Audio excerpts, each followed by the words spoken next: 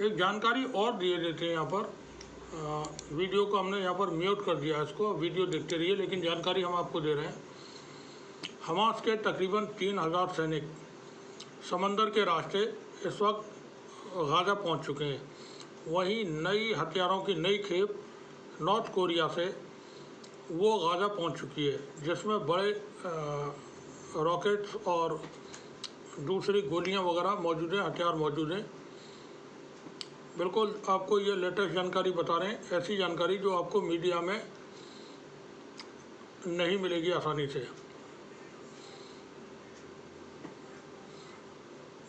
जो हथियार पहुँचे हैं वो नॉर्थ कोरिया से पहुँचे हैं और समंदर के रास्ते पहुँचे हैं। पहले वो हथियार सूडान पहुँचे और सूडान से फिर गाज़ा पहुँचे हैं।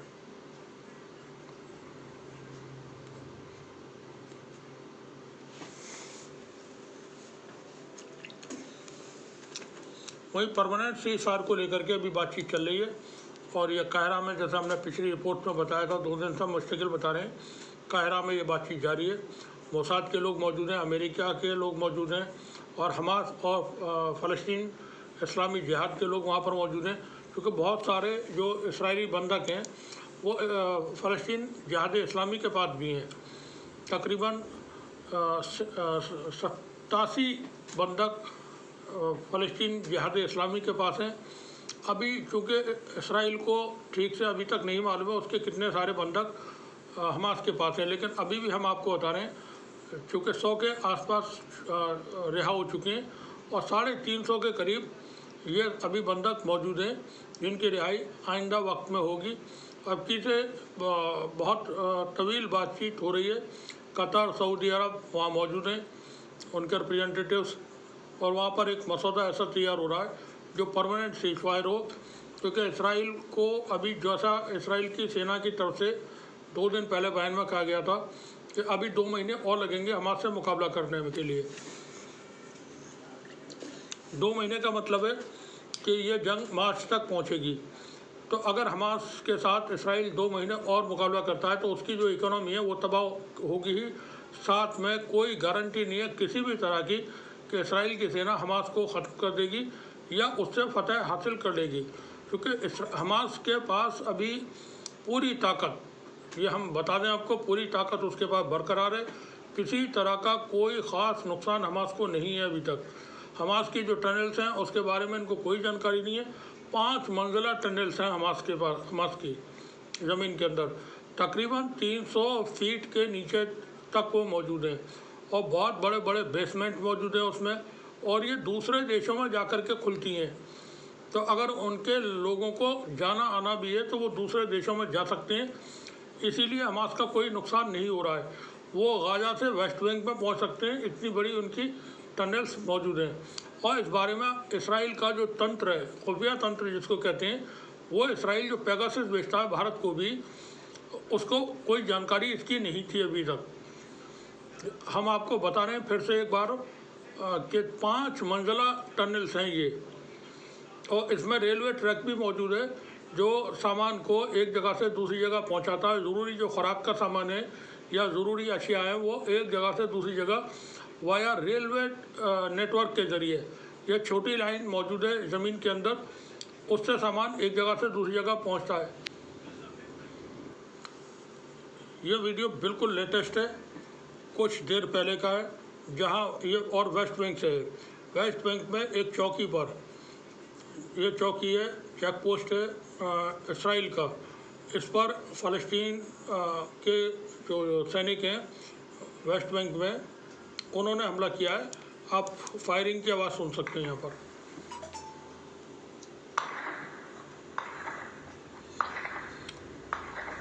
यह इसराइली चौकी पर हमला है फ़लस्तीनी सैनिकों का वेस्ट बैंक के अंदर। चंद मिनट पहले का बिल्कुल लाइव वीडियो है जो हम आपको दिखा रहे हैं।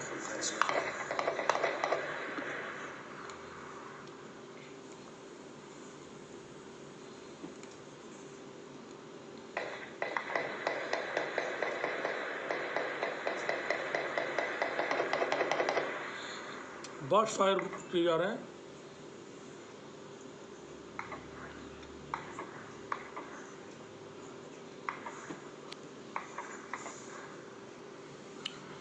यहाँ पर हम आपको एक वीडियो दिखा रहे हैं, इसमें हमास के सैनिकों ने इसराइल के सेना पर हमले किए हैं, वो देखना वीडियो। बिस्मिल्लाहिर्रहमानिर्रहीम।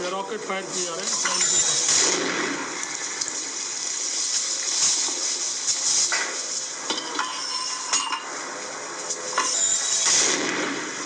बिस्मिल्लाह अल्लाहु अकबर। बिस्मिल्लाह अल्लाहु अकबर।